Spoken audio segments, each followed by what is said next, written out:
Hello everyone, welcome back to all of you and good morning and स्वागत है आप सबका आपके अपने एनआरसी पोर्टल यूट्यूब चैनल पर, जहां पर आपको सभी सरकारी जो भर्तियों की इन्फॉर्मेशन होती है वो सबसे पहले आपको यहां पर प्रोवाइड करी जाती रहती हैं। एंड गाइज, आप लोगों को काफ़ी दिनों से इंतजार था कि जब मैं क्लासेस लेता था तब भी लोग पूछते थे सर नवोदय विद्यालय में टीचर भर्ती के लिए वैकेंसीज कब आएंगी, जो रिक्रूटमेंट है वो कब आने वाली, वैकेंसी विज्ञापन कब रिलीज होगा।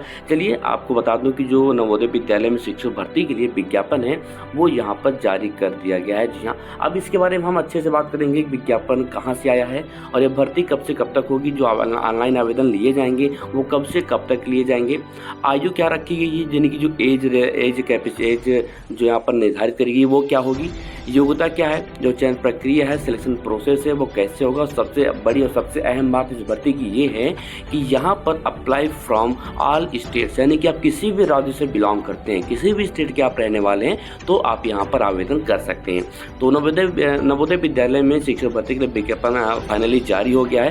जैसे सबसे पहले आपको विज्ञापन दिखाते हैं कि किन किन विषयों में यहाँ पर भर्ती आई है, टीजीटी पीजीटी की, ठीक है। उसके बाद बात करते हैं फॉर्म का जो आवेदन है भर्ती के लिए वो आपको कैसे करना है। और फॉर्म के लिए पहले तो आप भर्ती के बारे में पूरी जानकारी यहाँ से ले लो, उसके बाद फॉर्म को कैसे अप्लाई करना है उसका भी लिंक आपको यहीं पे इसी वीडियो में मिल जाएगा। एंड आपको सबसे पहले दिखा दूँ कि यहाँ पर किन किन विषयों पे भर्ती आई है, किन किन सब्जेक्ट्स में है। तो यहाँ पर टीजीटी आप देखिए 2 सेक्शन है, 2 कॉलम है, टीजीटी एंड पीजीटी की, ठीक है। तो यहाँ पर जो एप्लीकेशन का लिंक है वो भी आपको यहीं पर मिल जाएगा, हालांकि इसके बारे में बाद में बात करेंगे। सबसे पहले देख लेते हैं कि किन किन विषयों में यहाँ पर खाली जो रिक्त पदों की संख्या है, वैकेंट सीट्स है वो किन किन विषयों में है। ओके, तो यहाँ पर देख सकते हैं TGT English, TGT mathematics, science, social science, Marathi, Gujarati and physical education के मेल फीमेल दोनों कैटेगरी के लिए, जो मेल कैटेगरी के फीमेल कैंडिडेट्स हैं वो भी और जो फीमेल कैटेगरी के कैंडिडेट्स हैं उनके लिए भी। TGT music and TGT art है, TGT computer science, librarian, TGT Hindi, इतने पदों पे भर्तियां होनी इन विषयों में, इन सेक्शंस में, किसमें, टीजीटी में। यदि यहाँ पर पीजीटी की बात करें तो यहाँ पे आप देख सकते हैं कि पीजीटी इंग्लिश है, Hindi, physics, chemistry, biology, mathematics and information technology या फिर कंप्यूटर साइंस कहते हैं, ठीक है, and economic, history, geography, commerce. तो पीजीटी में यहाँ पर भर्तियां होंगी। तो ये सब्जेक्ट्स हैं। अब आपने ग्रेजुएशन किस विषय से किया है और यहाँ पर आपने बीएड भी किए होने चाहिए। और सबसे अहम बात यहाँ पर ये है कि जो टीजीटी की पोस्ट है, यहाँ पर मैं थोड़ा स्क्रीन को क्लियर किए देता हूँ।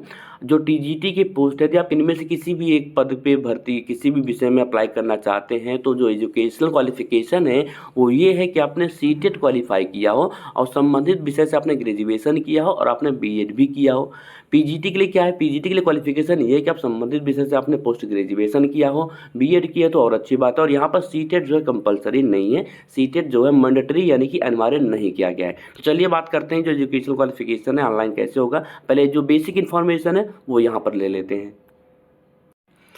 यहाँ पर देख सकते हैं कि अब जो अपर एज लिमिट है वो क्या है, यानी कि जो अधिकतम आयु है, न्यूनतम आयु वो क्या यहाँ पर निर्धारित करिए। न्यूनतम आयु सभी जानते हैं कि 18 वर्ष होना चाहिए, लेकिन जो अपर एज लिमिट है पर स्पष्ट लिखा है अपर age limit for all category of teachers in 50 years, यानी कि जो फ्रेश कैंडिडेट्स हैं उनके जो अपर एज लिमिट है वो 50 वर्ष, अधिकतम आयु 50 वर्ष होना चाहिए। लेकिन परंतु यहाँ पर फॉर जो एक्स एनबीएस या सुप्रीम गवर्नमेंट टीचर में आप पढ़ा चुके हो, रिटायर हो गए हो, या फिर आपने एनबीएस में कोई पढ़ाया हो, आप रिटायर हो गए हैं, तो उनके लिए जो है यहाँ पर जो मैक्सिमम अपर एज लिमिट है वो 65 ईयर्स है। यानी कि जो रिटायर्ड कैंडिडेट्स हैं उनके लिए अपर एज लिमिट 65 है और जो फ्रेश कैंडिडेट्स हैं उनके लिए 50 वर्ष है। तो ये है अपर एज लिमिट।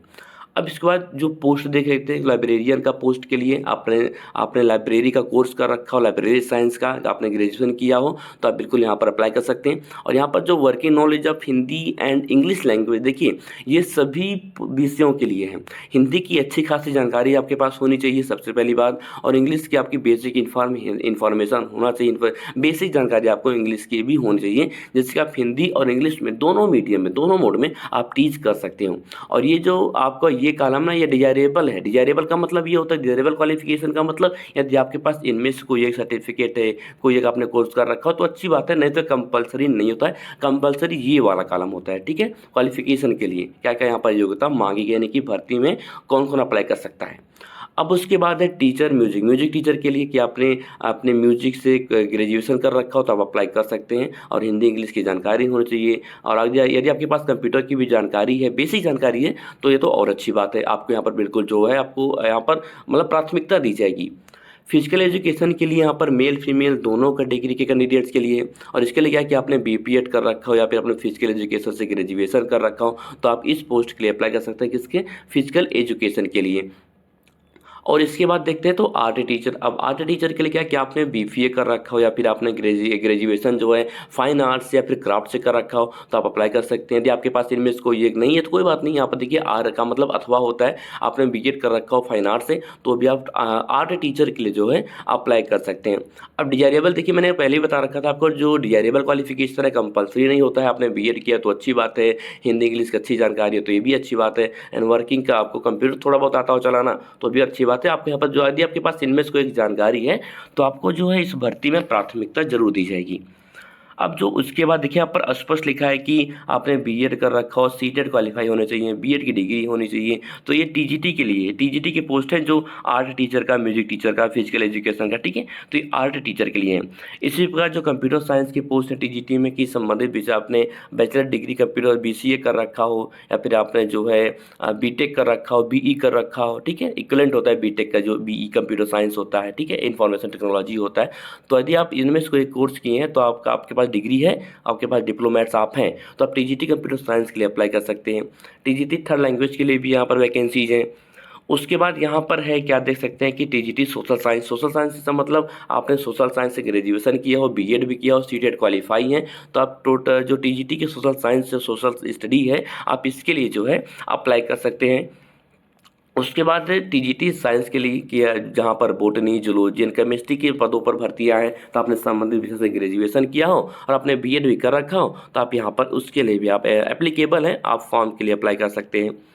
टीजीटी मैथ के लिए भी है, टीजीटी इंग्लिश के भी पोस्ट हैं, और हालांकि इसके जो क्वालिफिकेशन आप वीडियो को पॉज करके देखें, हालांकि आप सभी लोग जानते भी होंगे पहले से भी, तो टीजीटी हिंदी है। अब टीजीटी के लिए आप हिंदी के लिए अप्लाई करना चाहते हैं तो इसका मतलब ये है कि आपने जो है आपके ग्रेजुएशन में हिंदी रहा हो, इंग्लिश के लिए आपके ग्रेजुएशन में इंग्लिश सब्जेक्ट रहा हो, मैथ आपके ग्रेजुएशन में रहा हो, तो आप इन सभी सब्जेक्ट्स के लिए अप्लाई कर सकते हैं।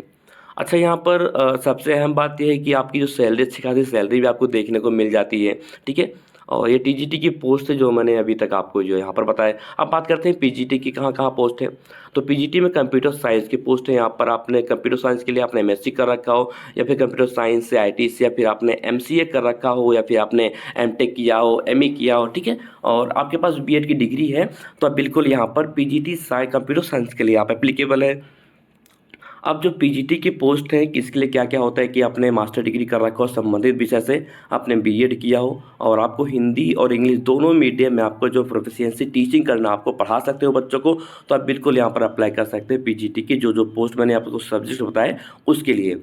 और ये जो भर्ती आई है, ये जो आई है ना, वो पुणे में आई है। कहाँ पर? पुणे में भर्ती के लिए विज्ञापन जारी हुआ पुणे नवोदय विद्यालय एनवीएस में। और eligibility criteria for engagement of teacher on contractual basis से भर्ती है एंड 2024 to 25। हालांकि जो ये आपकी जो ज्वाइनिंग यानी कि नियुक्ति होगी वो 1 वर्ष के लिए की जाएगी, यानी कि एक शैक्षिक सत्र के लिए, परंतु आपका जो कार्यकाल है वो बाद में बढ़ा दिया जाएगा, आपको यहाँ पर निकाला नहीं जाता है।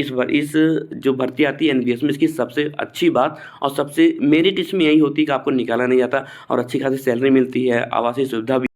बस ये है, देख सकते हैं कि नवोदय विद्यालय समिति रीजनल ऑफिस पुणे से विज्ञापन जारी हुआ, जहाँ पर नोटिफिकेशन नंबर भी यहाँ पर दे दिया गया है। अब यदि आप जो है इसकी जो ऑफिशियल वेबसाइट है उसका जो लिंक आपको डिस्क्रिप्शन बॉक्स में मिल जाएगा। यदि देखिए यहाँ पर 2 लिंक दिया गया है, टीजीटी एंड पीजीटी का। यदि आप टीजीटी के किसी भी पद के लिए अप्लाई करना चाहते हैं तो आपको इस लिंक पर क्लिक करना होगा। यदि आप पीजीटी के लिए अप्लाई करना चाहते हैं तो ऑनलाइन आवेदन आपको करना है, ऑफलाइन आवेदन नहीं करना है, आपको कोई ईमेल नहीं करना है, ठीक है।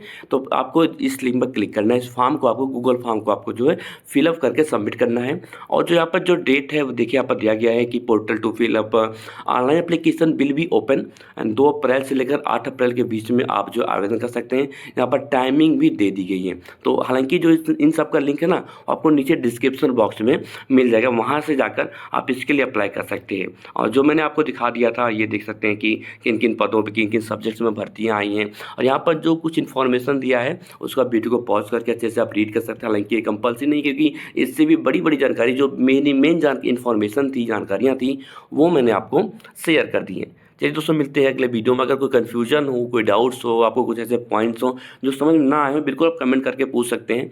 Bye bye, all the best guys, मिलते हैं अगले वीडियो में।